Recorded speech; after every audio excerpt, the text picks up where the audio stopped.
사실 주중에 제가 전화를 많이 받았었는데 우리 성가대 봉사하시고 또 수고해 주시는 분들이 또 생각지도 않은 좋은 소식들을 이렇게 하나님께서 허락해 주셨다는 이야기를 듣고 제가 하나님께서 정말 우리 수고를 다 알고 계시는구나, 하나님께서 우리 기도를 듣고 계시는구나 라는 제 은혜를 참 많이 받았습니다. 그래서 정말 눈물이 날 정도로 감사하고, 또 여러분들 하나님께서 살아계시고 또 우리의 모든 기도를 다 듣고 계십니다. 우리의 연약함도 아시고 또 오늘도 말씀으로 우리를 붙잡아 주실 줄로 믿습니다. 어느 집에 이제 강아지님 2마리를 키우셨답니다. 요즘은 그냥 개라고 하면 안 되고 반려견이라고 하더라고요. 반려견, 내 인생을 함께하는 동반자라고 해서 반려견이라고 하는데, 이 강아지님 2마리를 키우시는데 한 분이 너무 이렇게 이상한 행동을 시작했답니다. 왜냐하면 주인이 외출만 하면 주인이 없는 틈에 온 집의 소파와 침대와 쿠션을 다 물어뜯어서 온 집안을 난장판을 만드는 거예요. 그래서 주인이 이상하다, 왜 그럴까, 이 강아지님이 왜 이러실까 이렇게 고민을 하다가 이렇게 여기저기 사람들한테 물어보니까 강아지들도 외로움을 느껴서 주인하고 떨어지면 불안해하는 강아지들이 많다라는 거예요. 그래서 얘가 나랑 떨어지니까 내가 조금 얘를 외롭게 했나? 그래서 더 많이 놀아주려고 애를 썼다라는 거예요. 그래서 어떻게든 더 많이 시간도 보내고 산책도 많이 하고, 또 강아지들이 이렇게 입에 물고 흔드는 걸 좋아해서 이걸 터그놀이라고 한다 그러더라고요. 그래서 이 터그라는 걸 해서 터그놀이를 하면서 강아지들이랑 놀면서 이렇게 놀아주는데 점점 더 이 강아지의 행동이 심해지는 거예요. 줄어드는 게 아니라 심해지고, 심지어는 이제는 주인이 있어도 같이 있는 다른 강아지를 자꾸 공격하고 물어뜯으려고 한다라는 거예요. 왜 그럴까? 이렇게 어떻게 내가 더 놀아줄 수가 없는데 어떻게 해야 되나? 그래서 전문가를 이제 연락을 해서 전문가가 와서 좀 봐달라고 한 거예요. 강아지들의 심리를 연구하신 전문가들이 또 계신다 그래요. 그래서 강아지들의 심리를 연구하신 분이 오셔서 주인과 강아지가 놀아주는 모습을 이렇게 보더니만 이게 강아지 문제가 아니라 주인 문제라고 그래요. 왜 그러냐? 왜 강아지가 이렇게 되었느냐?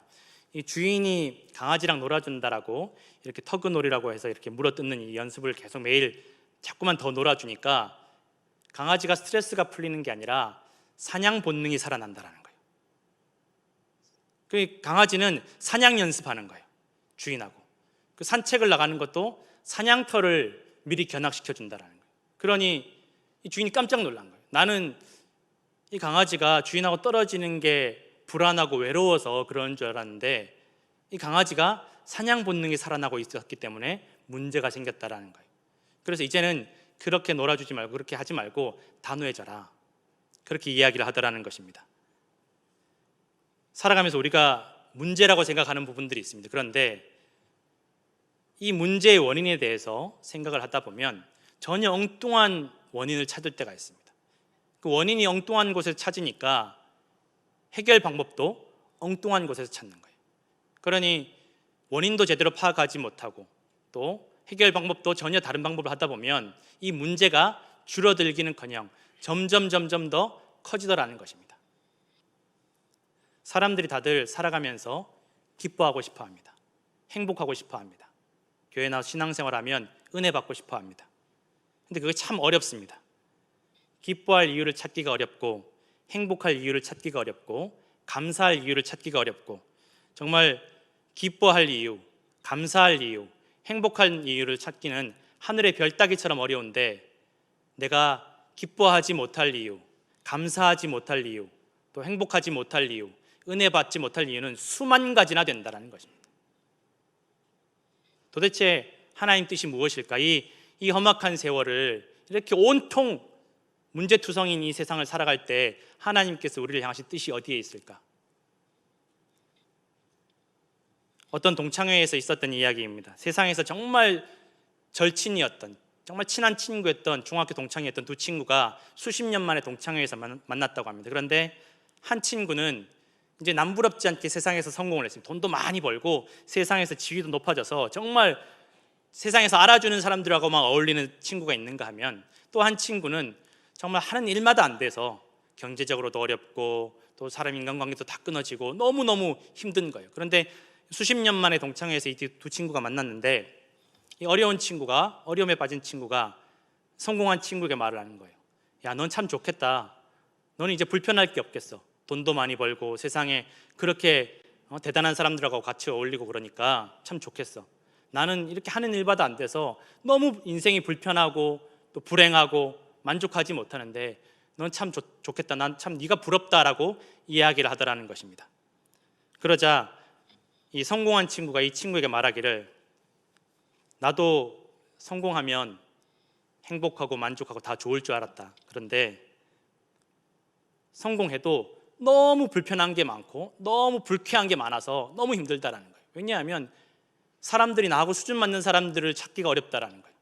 내 생활 수준이랑 맞는 사람, 내가 말한 대화의 수준이랑 맞는 사람이랑 찾기가 어려우니까 가는 데마다 이게 불편하다라는 거예요.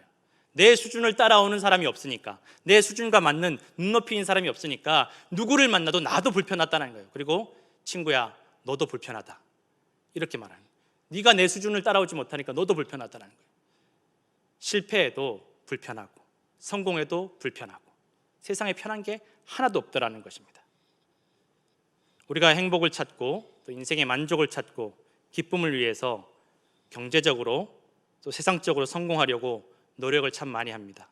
세상의 기준에 따라서 좋은 교육, 좋은 환경, 좋은 직장, 높은 수입을 찾기 위해서 노력합니다. 그런데 막상 그 목표에 도착하고 나면 행복도 만족도 없더라는 것입니다.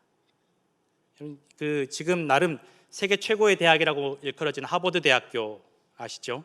하버드 대학교를 졸업하고 또 세상적으로 돈도 많이 벌고 성공한 사람들이 행복할 줄 알았는데 그렇게 행복감을 느끼지 못하고 불행함을 느낀다라는 거예요. 이게 사실은 하루 이틀의 문제, 어느 한두 사람의 문제가 아니기 때문에 하버드 대학교 교수님들이 어떻게 하면 행복해질 수 있을까에 대해서 연구하기 시작했다는 거예요. 심지어 책도 나왔습니다. 도대체 무엇이 문제인가? 최고의 대학도 나왔고 나름 세상적으로 성공했는데 무엇이 문제이길래 이 사람들이 행복감과 만족감을 느끼지 못하는가? 많은 사람들이 경제적인 여유로움이 성공이고 세상적으로 물질적으로 성공하면 나 자신과 가족이 행복해질 것이라고 생각들을 하는데 그것이 잘못되었다라고 하버드 대학교 연구진들이 말한다라는 것입니다. 물질적인 부유함만을 쫓으면 점점 더 행복과 만족에서 멀어지더라는 것입니다. 옛날에 이집트 군대가 다른 나라를 침략하고 정복하기 위해서 군대를 이끌고 사막을 행군하고 있었습니다. 그런데 군인들이 이제 지친 상태에서 너무 지치고 탈진한 상태에서 눈앞에 멀리 보니까 호수가 보이더라는 거예요. 물이 보이더라는 거예요.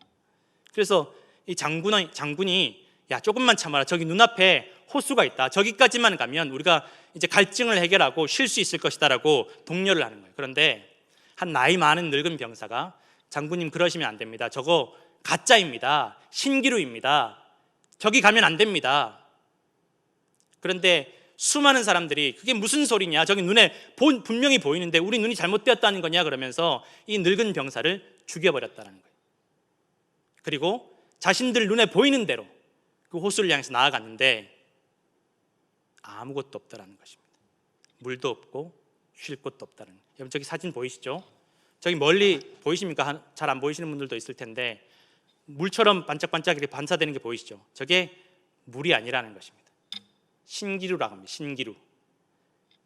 모래가 더위에 달구어져서 사람의 눈에 착시 현상을 일으켜서 물처럼 보이지만 물이 아니라는 거예요. 물이 없다라는 것입니다. 저것을 보고 가면 결국은 죽고 만다라는 것입니다. 멀리서 보면 또 눈으로 보기에는 물이 가득한 호수나 바다처럼 보이는데 아무리 달려가도 가까워지지 않습니다. 막상 도착하면 물은커녕 아무것도 없다라는 것입니다. 이것이 신기루 현상입니다. 문제의 원인이 어디에 있습니까? 다 밖에서 찾으려고 합니다. 다른 사람에게서 찾고 주변 환경에서 찾으려고 하니 문제가 해결이 되지 않습니다.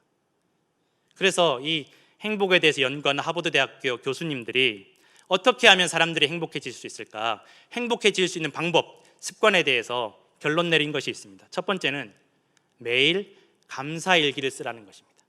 오늘은 이것이 감사했고 오늘은 무엇이 감사했고 그 일기를 매일 감사한 일들을 생각하며 일기를 쓰라는 것입니다. 두 번째는 다른 사람들에게 친절하게 대하라는 것입니다. 누가 나에게 다가와서 친절하게 대해주기를 기다리지 말고 나에게 친절하게 대하지 않는다라고 포기하지 말고 내가 먼저 다가가서 친절하게 대해주라는 것입니다. 세 번째는 일주일에 적어도 한 번 이상 또 10분 이상 다른 사람의 이야기를 진지하게 들어주라는 것입니다. 내 이야기만 하지 말고 내가 하고 싶은 이야기만 하지 말고 다른 사람의 이야기를 적어도 일주일에 한 번 이상 10분 이상의 길이로 꼭 진지하게 들어주라는 것입니다. 그리고 하루에 잠들기 전에 오늘 하루 이것 때문에 안 좋았고 저것 때문에 안 좋았고 이렇게 생각하지 말고 잠들기 전에 꼭 오늘 하루 동안 좋았던 일 3가지를 기억하라는 것입니다. 그리고 기록해 두라는 것입니다. 무엇이 좋았는지 적어도 하루에 3가지를 기록하라는 것입니다. 그리고 마지막으로는 자기의 마음과 감정을 찬찬히 돌아보라는 것입니다.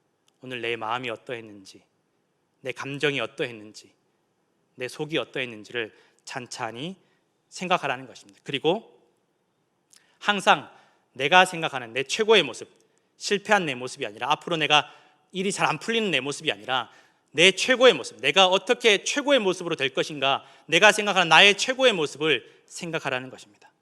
자꾸 안 되는 것만 생각하지 말고. 여러분 신비하지 않습니까? 세상에서 똑똑하다는 하버드 대학교 교수님들이 그 똑똑한 사람들을 대상으로 연구한 결과가 이미 수천 년 전에 성경에는 다 기록이 되어 있었습니다.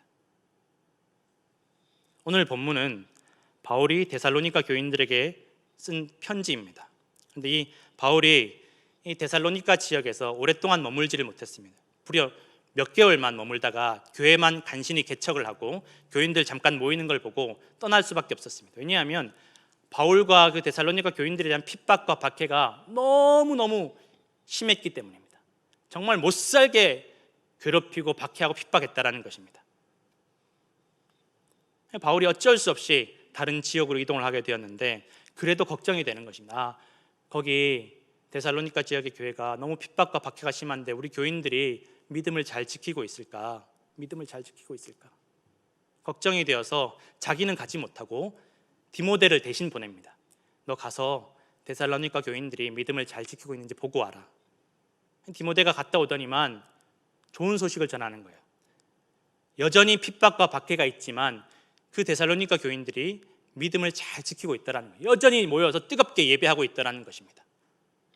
너무 좋은 소식이니까. 그런데 정작 디모데가 전한 말 중에 좋지 않은 소식도 있었는데 그것은 바로 이 데살로니가 교인들이 밖의 핍박과 박해는 잘 견뎠는데 안으로 성도들끼리 교인들끼리 분쟁이 있고 갈등이 있다는 것입니다. 이것을 듣고 바울이 너무 가슴이 아프고 안타까워서 편지를 쓴 것입니다. 우리가 신앙생활을 하고 교회를 돌보고 성도를 돌보는 일들이 결코 쉽지 않습니다. 사탄이 가만 놔두지 않습니다. 예배드리지 못하게, 신앙생활하지 못하게 끊임없이 공격합니다. 바울도 이 데살로니가 교회로 내가 직접 가서 좀 다독거려야 되겠다라고 생각하고 가려고 했지만 여러 번 시도했지만 번번이 못 가게 되는 거예요. 바울은 여기에 대해서 데살로니가 전서에 사탄이 방해한다라고 기록하고 있습니다. 마귀가 방해하는 것입니다. 우리로 하여금 예배하지 못하게, 하나님 섬기지 못하게, 화목하지 못하게 끊임없이 방해하는 것입니다. 성경은 끊임없이 교회를 몸과 사람의 몸과 가정의 비유를 합니다. 몸도 가정도 서로 대립하고 분열을 하면 설 수 없습니다. 우리 몸에는 면역 기능이라는 것이 있습니다. 밖에 바이러스나 균이 들어왔을 때 우리가 그것을 물리칠 수 있고 이겨낼 수 있는 면역 기능이 있습니다. 우리의 몸을 방어하기 위한 하나님의 축복입니다. 그런데 이 면역 기능의 밸런스가 무너지면, 균형이 무너지면 우리 몸을 지켜야만 하는 이 면역이 우리 몸을 공격하는 일들이 있다는 것입니다.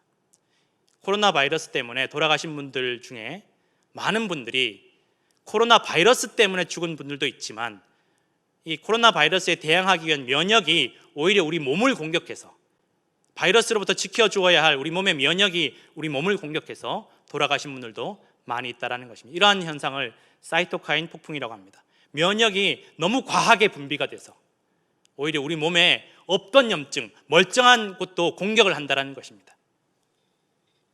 사실은 굳이 이렇게 사이토카인 폭풍뿐만 아니라 우리가 흔히들 봄과 가을로 겪는 알러지도 이 면역이 너무 과하게 반응을 해서 그런 것이라고 합니다.